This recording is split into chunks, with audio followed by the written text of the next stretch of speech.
Dream job ఆదిత్యతోనే సాధ్యం. Aditya degree colleges admissions open. For more information visit our website. Underworld don, India's most wanted criminal Dawood Ibrahim ఎక్కడ ఉన్నాడు? ఇప్పటివరకు చాలా చర్చల్లో మనం చూసాం. పాకిస్తాన్లో షెల్టర్ తీసుకున్నాడు, కరాచీలో క్లిఫ్టన్ అనేటువంటి ఏరియాలో తలదాచుకున్నాడని. కానీ కరాచీ పైన భారతదేశపు ఐఎన్ఎస్ విక్రాంత్ క్షిపణుల వర్షం కురిపించింది. కరాచీ పోర్టు మొత్తం కూడా తగలబడింది.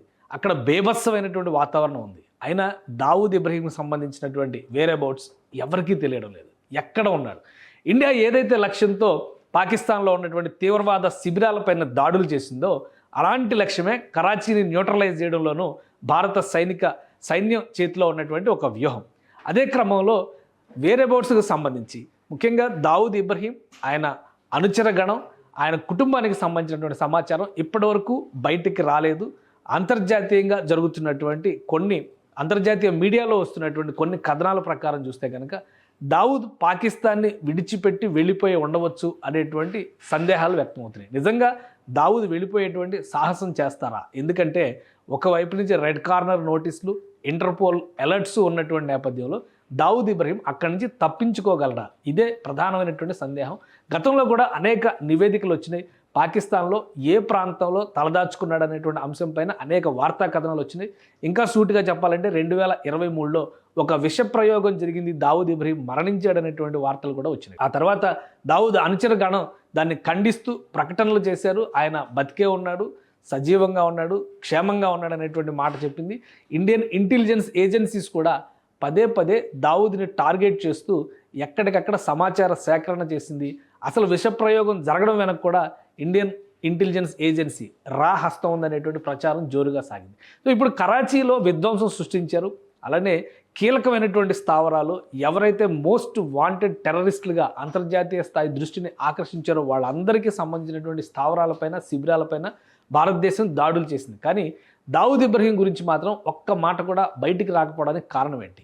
దీన్ని ఒక నేషనల్ అసెట్ కింద పాకిస్తాన్ ప్రభుత్వం భావిస్తుందా? దావూద్ ఇబ్రహీంతో పాటు మరికొంతమందిని కూడా ప్రత్యేక సంరక్షణలో దాచిపెట్టిందా అంటే దీనికి అవుననే సమాధానమే వస్తుంది. ప్రధానంగా దావూద్ ఇబ్రహీంకి సంబంధించినటువంటి అంశాల్లో గతంలో చాలా కాలం పాటు 2020 ఒక విధంగా చెప్పాలంటే దావూద్ ఇబ్రహీం జీవిత చరిత్రను మనం ఒకసారి అలా టచ్ చేసి చూడాల్సి ఉంటుంది. భారతదేశంలో అనేక తీవ్రవాద కార్యకలాపాలు, ముఖ్యంగా మాఫియా వ్యవహారాలకు పాల్పడినటువంటి వ్యక్తిగా దావూద్ ఇబ్రహీం పేరు అందరికీ తెలుసు. 1986 నుంచి ఇక్కడ ఇండియాలో మిస్సింగ్ క్యాండిడేట్. కానీ ఎప్పుడైతే 1993లో బొంబాయి బాంబు పేలుళ్ళకి దావూద్ ఇబ్రహీం సహకరించాడు, ప్రధాన కుట్రదారు అనేటువంటి విషయం తెలిసిందో అప్పటి నుంచి అతను మోస్ట్ వాంటెడ్ క్రిమినల్ జాబితాలో ఉన్నారు. అల్ ఖైదా వ్యవహారం తర్వాత మోస్ట్ వాంటెడ్ క్రిమినల్ కాస్త మోస్ట్ వాంటెడ్ టెర్రరిస్ట్గా దావూద్ ఇబ్రహీం మారిపోయారు. 2001లో జరిగినటువంటి 9/11 ఇన్సిడెంట్స్కి సంబంధించిన అంశాల్లో కూడా దావూద్, ఆయన టీమ్స్ పాత్ర ఉందనేది అప్పుడు వచ్చినటువంటి సమాచారం. సో 9/11 ఇన్సిడెంట్ అంటే WTC టవర్స్ని అమెరికాలో కూల్చేసిన తర్వాత అల్ ఖైదాతో పాటు దానికి సహకరించినటువంటి అనేక ఉగ్రవాద సంస్థలపైన అమెరికా ఇంటెలిజెన్స్ ఏజెన్సీ CIA లాంటి సంస్థలు ఫోకస్ పెట్టినాయి. ఆ క్రమంలోనే దావూద్ ఇబ్రహీం చరిత్ర కూడా వెలుగు చూసింది. అదే సమయంలో భారత్ అలానే అమెరికాల మధ్య సుహృద్భావ వాతావరణం కొంత ఏర్పడింది. తీవ్రవాదాన్ని తొడముట్టించేటువంటి యుద్ధంలో భారత్ పాత్ర కూడా కీలకమైనటువంటి అంశమైంది. ఆ క్రమంలోనే దావూద్ ఇబ్రహీంకి సంబంధించి ఆయన పాకిస్తాన్లో షెల్టర్ పొందుతున్నాడు. అంటే అప్పటి వరకు 2001 వరకు ఆయన UAEలో, అంటే దావూద్ ఇబ్రహీం అనేవాడు UAEలో ఉన్నాడు, దుబాయ్లో తలదాచుకున్నాడు అని చెప్పి అనుకునేవాడు. కానీ ఆ తర్వాతే అతను స్థలం మార్చాడు, పాకిస్తాన్ చేరుకున్నాడు. 2001 నుంచి కరాచీ అతనికి షెల్టర్గా ఉంది అనేటువంటి ప్రచారం జరిగింది. దానికి తగ్గట్టుగా అనేక రకాల సమాచారం కూడా బయటకు వచ్చింది. అంతర్జాతీయ ఉగ్రవాదులకు సంబంధించినటువంటి డేటా కోరుతూ ఐక్యరాజ్య సమితి ఇచ్చినటువంటి నోటీసులకి స్పందించాల్సిన పరిస్థితి పాకిస్తాన్ ప్రభుత్వంకి ఏర్పడింది. ఆ సందర్భంలో ఇచ్చినటువంటి రిప్లై ఇది. మినిస్ట్రీ ఆఫ్ ఫారిన్ అఫైర్స్ అప్పుడు మొదటిసారిగా పాకిస్తాన్లోనే దావూద్ ఇబ్రహీం ఉన్నాడు అనేటువంటి విషయాన్ని అంగీకరించాల్సినటువంటి పరిస్థితి ఏర్పడింది.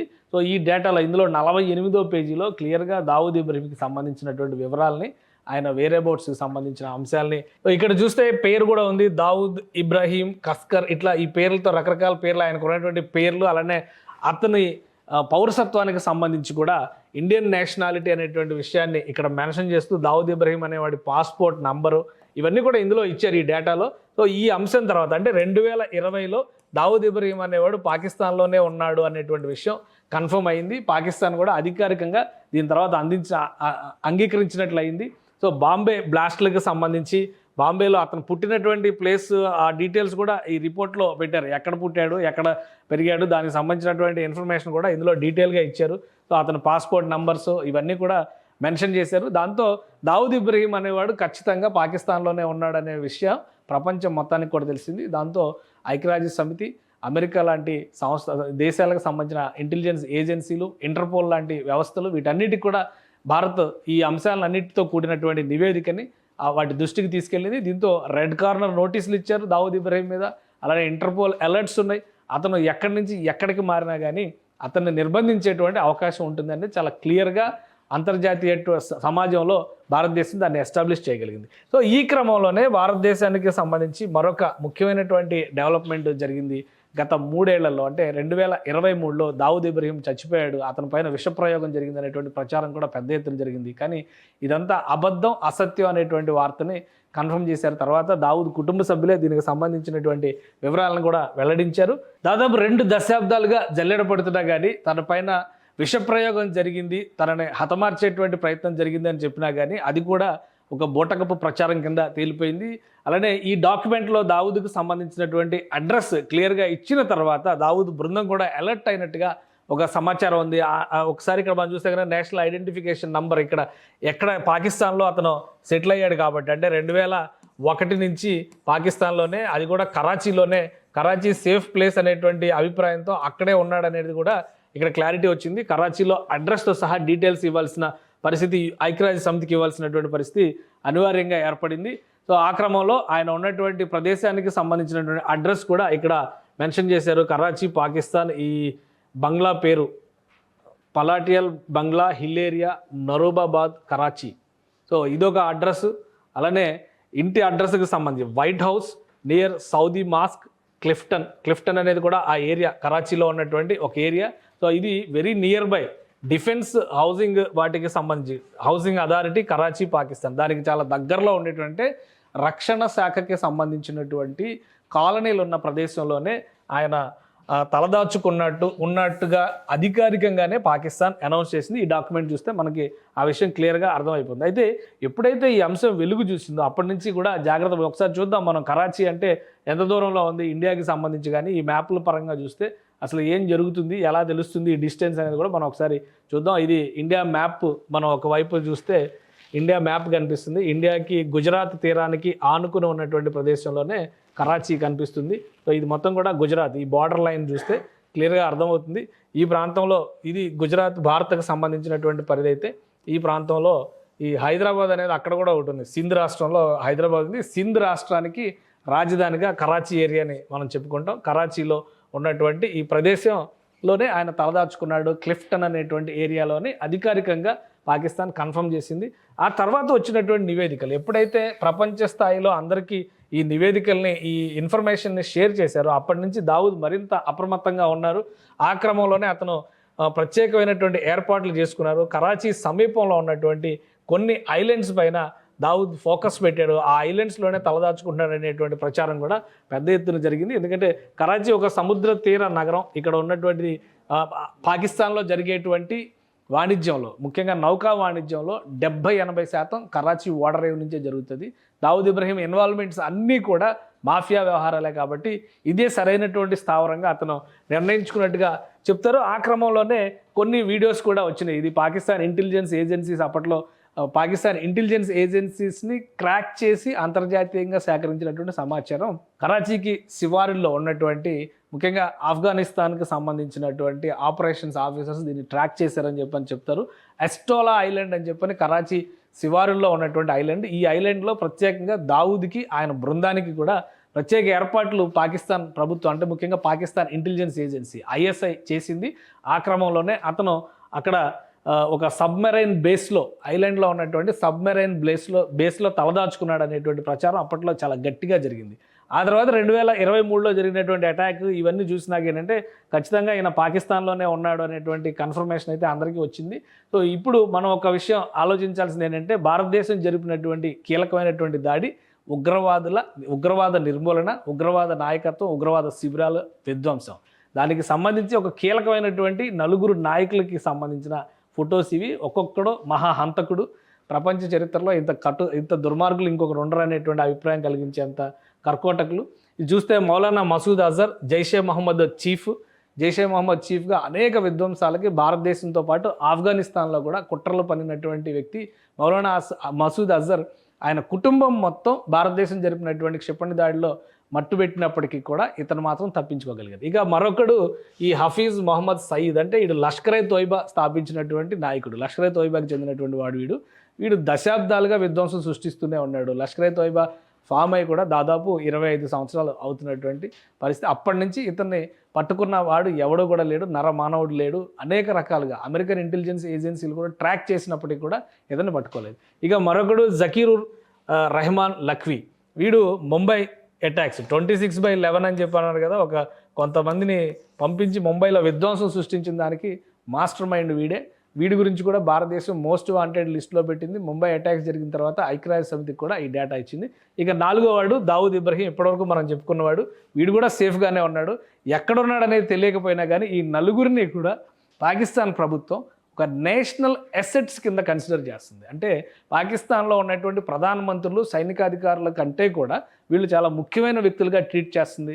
కాబట్టి వీళ్ళు ఎవరిని కూడా దేశం దాటిపోలేదు. దావూద్ ఇబ్రహీం కూడా ఇండియా పాకిస్తాన్ మధ్య ఉద్రిక్తతలు రాజుకుంటున్నాయో అప్పుడు దుబాయ్ కానీ, గల్ఫ్ దేశాలకి కానీ, లేదా మలేషియా లాంటి ప్రాంతాలకు కానీ వెళ్ళిపోయి ఉంటారు అని చెప్పని అందరూ భావించారు. కానీ ఎక్కడికి వెళ్ళలేదు అనేది ఇప్పుడు ప్రస్తుతం భారత ఇంటెలిజెన్స్కు ఉన్నటువంటి సమాచారం. ఆల్రెడీ ఇతని పైన చాలా గురి పెట్టాడు అజిత్ దోవల్, భారతదేశానికి సంబంధించినటువంటి భద్రతా సలహాదారు. ఒక అటాక్లో ఆల్మోస్ట్ లేపేస్తున్నారు అనేటువంటి ప్రచారం కూడా జరిగింది. బట్ అది సాధ్యపడలేదు. కాబట్టి ఇప్పుడు వస్తున్నటువంటి తాజా సమాచారం ప్రకారం చూస్తే ఇతన్ని ఈ నలుగురిని కూడా చాలా సీక్రెట్ ప్లేస్లో ఐఎస్ఐ కాపాడుతూ వస్తోంది అనేది సమాచారం. దావూద్ ఇబ్రహీంతో పాటు మిగతా 4గురిని కూడా మట్టు పెట్టాల్సినటువంటి అవసరం ఉందని చెప్పి భారతదేశం కృత నిశ్చయంతో ఉంది. ఎప్పుడైతే ఈ ఆపరేషన్ సింధూర్ ప్రారంభమైందో తీవ్రవాద శిబిరాలను నడిపిస్తున్నటువంటి వ్యక్తులు, తీవ్రవాద నాయకత్వం వహిస్తున్నటువంటి వ్యక్తులు వీళ్ళందరూ కూడా ఒక అలజడిలో ఉన్నారు. భారతదేశం పాకిస్తాన్ లోపలికి చొరబడి అటాక్ చేస్తుందని చెప్పని ఎవరూ భావించలేదు. కానీ లోపలికి క్షిపణులను పంపించి లక్ష్యాలని నేరుగా కొట్టింది. ఇప్పుడు ఈ 4గురే టార్గెట్గా రేపు చర్చలు జరిగేటువంటి సందర్భంలో కూడా పాకిస్తాన్తో ఈ 4గురిని అప్పగించమని చెప్పని అడగడానికి ఎక్కువ అవకాశాలను మోస్ట్ వాంటెడ్ క్రిమినల్స్ కింద భారతదేశ చరిత్రలో రక్త చరిత్ర రాసినటువంటి దుర్మార్గుల కింద ఈ 4గురి పైన అనేక కేసులు ఉన్నాయి.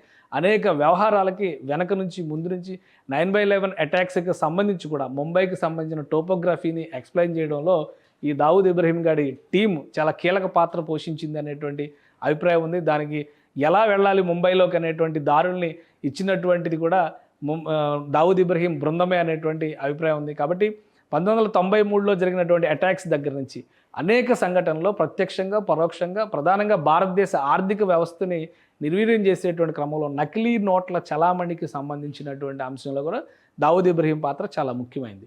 అందుకనే మోస్ట్ వాంటెడ్ క్రిమినల్స్ జాబితాలో వీళ్ళు 3 టెర్రరిస్టులు, ఏ డౌట్ లేదు. వీడు కూడా టెర్రరిస్టుల జాబితాలో చేర్చబడినటువంటి వ్యక్తి. ఎందుకంటే ఇతను చేసినటువంటి కార్యకలాపాలన్నీ కూడా ఆ కేటగిరీలో వస్తాయి. సో ఇప్పుడు భారతదేశం వీళ్ళ 4గురి పైన గురిపెట్టింది. ఎక్కడ ఇన్ఫర్మేషన్ దొరికినా కానీ ఆపరేషన్ సింధూర్ అవ్వలేదు కాబట్టి ఏ క్షణమైనా అటాక్ జరగవచ్చు. పైగా డిఫెన్స్ కాలనీలో ఉండేటువంటి క్రమంలో దావూద్ ఇబ్రహీం సంబంధించిన కుటుంబ సభ్యులు, ఆయన బంధువులు, వాడి అనుచరులు వీళ్ళందరూ కూడా ఆ దరిదాపుల ప్రాంతాల్లోనే దగ్గరగా ఇల్లు తీసుకుని అక్కడే సెటిల్ అయ్యి ప్రతి క్షణం కూడా ఒకరితో ఒకరు చోటరాజన్ పైన అటాక్ చేసిన షార్ప్ షూటర్తో సహా ఇప్పటికీ దావూద్ బృందంలోనే వీళ్ళందరూ ఉన్నారనేది ఇంటెలిజెన్స్ వర్గాలకు వస్తున్నటువంటి సమాచారం. పాకిస్తాన్ ఇప్పుడు అతలాకుతలమైనటువంటి స్థితిలో ఉంది. నెక్స్ట్ స్టేజ్ వీళ్ళ వేరే బోర్డ్స్ ఎవడు ఎక్కడ ఉన్నాడనేది కనుక ట్రాక్ చేస్తే భారత్ ఏ క్షణంలో అయినా కానీ దాడి చేసే అవకాశాలు ఉన్నట్టుగా సమాచారం వస్తుంది. ఆపరేషన్ సింధూర్ కొనసాగుతుంది అని చెప్పడానికి కారణం కూడా అదే. ఎందుకంటే చర్చలు జరిగేది 2 దేశాల మధ్య కాల్పుల విరమణకి సంబంధించి మాత్రమే, ఉగ్రవాదం పైన కాల్పుల విరమణకి సంబంధించి కాదు. ఇంకొక విషయం, జమ్మూ కాశ్మీర్లో 2 రోజులుగా జరిగినటువంటి 2 ఎన్కౌంటర్లో 4 ఉగ్రవాదులను మట్టుబెట్టారు. అదే తరహాలో ఈ ఉగ్రవాద మూక ఎక్కడ ఉందని చెప్పని తెలిసినా కానీ భారతదేశం ఏ క్షణమైనా కానీ అటాక్ చేసేటువంటి అవకాశాలు అయితే కనిపిస్తున్నాయి. సుమన్ టీవీలో మీ పర్సనల్ అండ్ బిజినెస్ ప్రమోషన్స్ కోసం కింది నెంబర్కి కాంటాక్ట్ చేయండి.